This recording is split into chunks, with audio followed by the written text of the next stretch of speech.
ఎగిరే గుర్రం. ఒకసారి రహీం అనే వ్యక్తి ఎగిరే గుర్రం మీద సుల్తాన్ సుఖ్బీర్ దర్బార్కు వచ్చాడు.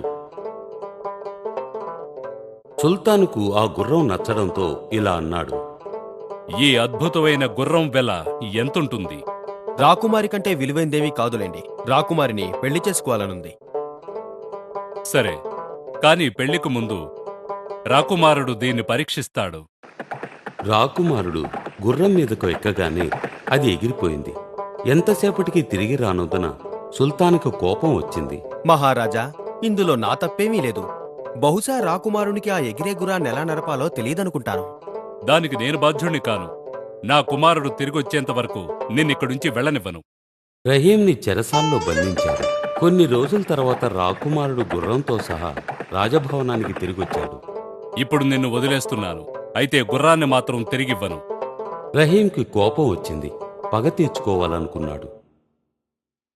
కొన్ని రోజుల తరువాత రాకుమారికి జబ్బు చేసింది.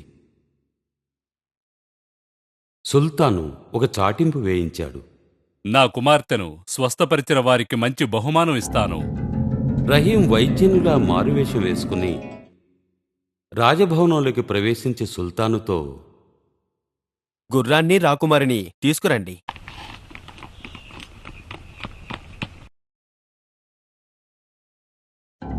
తనకున్న మంత్రశక్తితో రాకుమార్తెను స్వస్థపరిచి కనురెప్ప పాటులో ఆమెను గుర్రం మీదకు లాక్కుని అక్కడి నుంచి ఎగిరిపోయాడు. రాకుమార్తె అతనికి సరైన బహుమతి.